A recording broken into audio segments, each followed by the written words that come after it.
আসসালামু আলাইকুম। এখন দেখবেন সংবাদ শিরোনাম। রাজধানীতে হত্যাকাণ্ডের শিকার মা মেয়ের মরদেহ নেওয়া হয়েছে গ্রামের বাড়ি নাটোরে।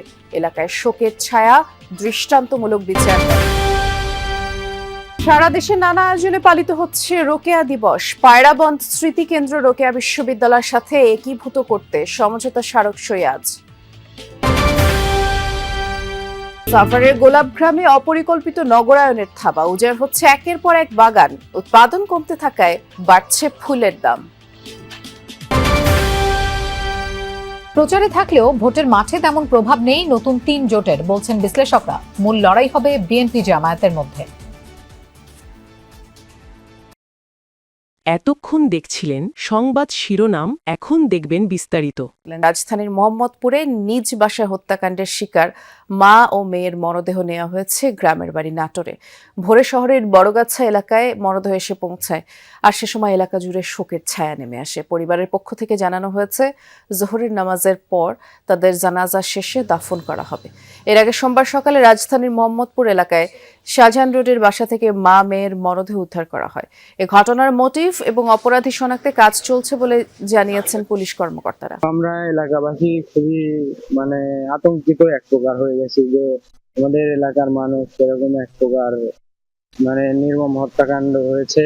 বাসার মা মেয়েকে একসাথে খুন করা, এটার উপযুক্ত শাস্তি আসলে হওয়া উচিত। ঢাকার মোহাম্মদপুরে কাজের মেয়ের দ্বারা খুবই নির্মমভাবে একটি হত্যাকাণ্ড, দুটি হত্যাকাণ্ড সংঘটিত হয়েছে। মা এবং মেয়ে, তাদের মরদেহ কিন্তু সকালেই এখানে এসে পৌঁছেছে। আসলে দাফন জানাজা, এটা জানাজা জোহর নামাজের পরেই জানাজা অনুষ্ঠিত হবে। এরপরেই কিন্তু শহরের গাড়িখানা গোরস্থানে তাদের দাফন সম্পূর্ণ হবে। তাদের স্বজনরা কিন্তু খুবই শোকাহত। আমরা যদি একজন স্বজনের সাথে কথা বলি যে আসলে কিভাবে এই নির্মম হত্যাকাণ্ড ঘটেছে, যদি একটু বলতেন। আমি ঘটনা জানার পরে উপস্থিত হই তখন 11:30 বাজে। আমরা যতটুকু সিসিটিভি ফুটেজ এবং পুলিশের তদন্ত থেকে যতটুকু জানতে পেরেছি সেটা হলো 6:40-এ আমার মামা বাসা থেকে বের হয়ে যান। প্রতিদিনের মতো স্কুলে, আমার মামা স্কুলে চাকরি করেন, সেই স্কুলের জন্য বের হয়ে যান। আনুমানিক 7:30 থেকে 7:45-এর ভেতরে যে ঘটনাটি ঘটিয়েছে বলে আমরা ধারণা করছি, আশঙ্কা করছি, উনি ফ্ল্যাটে আসেন এবং 9টা। নারী জাগরণের অগ্রদূত রোকেয়া সাখাওয়াত হোসেনের 145তম জন্ম এবং 93তম মৃত্যুবার্ষিকীতে জন্মভূমি রংপুরের পায়রাবন্দে 3 দিনব্যাপী বিভিন্ন অনুষ্ঠানের আয়োজন করা হয়েছে। সকালে বেগম রোকেয়া বিশ্ববিদ্যালয় ক্যাম্পাসে জাতীয় পতাকা উত্তোলনের পর বর্ণাঢ্য শোভাযাত্রা বের করা হয়। VC doctor M Shawkat Ali এবং বাংলা একাডেমির মহাপরিচালক প্রফেসর মোহাম্মদ আজমের নেতৃত্বে শোভাযাত্রাটি ক্যাম্পাস থেকে বের হয়ে শহীদ আবু সাইদ চত্বর, ক্যাডেট কলেজ মোড় হয়ে আবারও স্বাধীনতা সড়কে এসে শেষ হয়। সেখানে আলোচনা সভা অনুষ্ঠিত হয়। আজ পায়রাবন্ধ স্মৃতি কেন্দ্রটি রোকেয়া বিশ্ববিদ্যালয়ের সাথে একীভূত করতে সমঝোতা স্মারক সই হওয়ার কথা। নওগাঁয় নানা কর্মসূচির মধ্য দিয়ে পালন করা হচ্ছে রোকেয়া সাখাওয়াত দিবস। সকালে কর্মসূচির শুরুতেই শহরের বশিরউদ্দিন মেমোরিয়াল কোঅপারেটিভ মহিলা কলেজ চত্বরে তার প্রতিকৃতিতে ফুল দিয়ে শ্রদ্ধা জানানো হয়। এ সময় নতুন প্রজন্মের মাঝে রোকেয়া সাখাওয়াত হোসেনের স্বপ্ন ও সমাজ সংস্কারে রাখা তার অবদান তুলে ধরা হয়। রংপুরে রোকেয়া দিবস উপলক্ষে র্যালির আয়োজন করা হয়েছে। রয়েছে দিনব্যাপী নানা অনুষ্ঠান। ভালো নেই সাভারের গোলাপ চাষিরা। আবাসন প্রকল্পের পরিধি বাড়তে থাকায় ক্রমেই গোলাপ বাগান কমছে। মৌসুম শুরু হওয়ায় ফুলের দাম অন্যান্য বছরের তুলনায় অনেকটাই বেশি। আবার সেচ সংকট সহ নানা কারণেও উৎপাদন কমছে। এ বিষয়টি নিয়ে সরকারের হস্তক্ষেপ চায় উপজেলা কৃষি বিভাগ। বিস্তৃত এই ভূমি একসময় ছিল গোলাপের রাজ্য। নানান রঙের ফুলের সৌরভ মাতিয়ে রাখত চারপাশ। সেই উর্বর জমিতে এখন অপরিকল্পিত নগরায়নের আগ্রাসন। সাভারের বিরুলিয়ায় বাগানে বাগানে ফুটে থাকা গোলাপ যেন এই অঞ্চলের চাষিদের কাছে আশীর্বাদ। প্রতি মৌসুমে আয় আসে প্রায় 100 কোটি টাকা। তবে এই আয়ের গ্রাফ এখন নিম্নমুখী। নানা সংকট আর প্রতিবন্ধকতায় ভালো নেই চাষিরা। দিনের পর দিন কমছে গোলাপ বাগানের পরিধি। 10-15 বছর বাগানের অবস্থা এরকম হয়নি, কারণ এবার বাগানে ফুল নাই। এবার পানির একটা সমস্যা গেছে আমাদের সরকারি যেখানে মোটরটা আছে বড়, এটা নষ্ট হয়ে থাকে।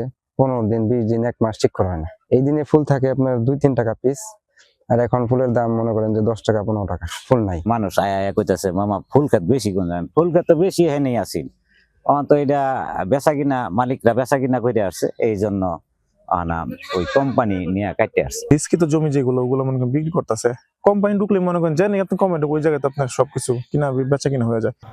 গোলাপ গ্রাম খ্যাত এই এলাকায় প্রতিদিনই ভিড় জমান দর্শনার্থীরা। তবে ফুলের উৎপাদন কমার সাথে পাল্লা দিয়ে কমছে ঘুরতে আসা মানুষের সংখ্যাও। গোলাপ বাগানের পরিবেশ দেখে হতাশ তারা।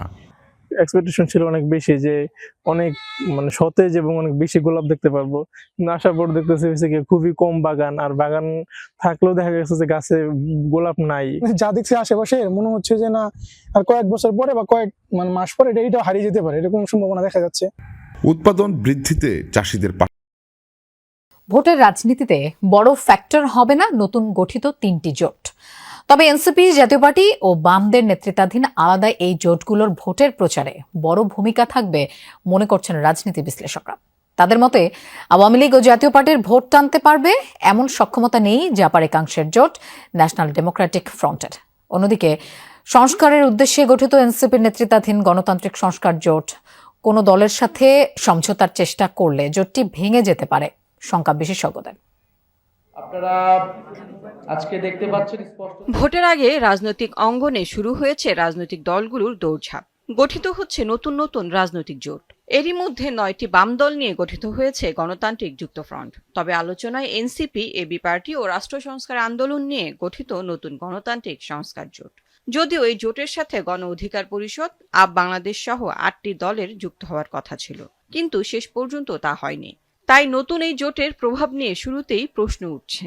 এই জোটটায় যারা যুক্ত আছে, রাষ্ট্র সংস্কার আন্দোলন, এবি পার্টি, এরা তো নির্বাচনকে সামনে রেখে করেনি, এরা আসলে নির্বাচন পরবর্তী রাজনীতিকে সামনে রেখে করেছে। কিন্তু এনসিপির নির্বাচনে কিছু লক্ষ্য আছে। তারা যদি এখনো জোট গঠনের পরেও বিএনপি বা জামাতের সাথে আসন সমঝোতা করার চেষ্টা করে, তাহলে এই জোটটা ভেঙে যাবে।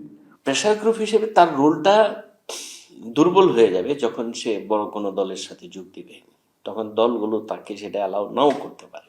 অন্যদিকে কার্যক্রম নিষিদ্ধ আওয়ামী লীগের ভোট টানতে নতুন করে আলোচনায় জাতীয় পার্টি। দলটির পুরনো ও পরিচিত নেতাদের নেতৃত্বে 20টি দল নিয়ে গঠন করা হয়েছে নতুন জাতীয় গণতান্ত্রিক ফ্রন্ট। যদিও এই জোটে নেই জিএম কাদেরের জাতীয় পার্টি।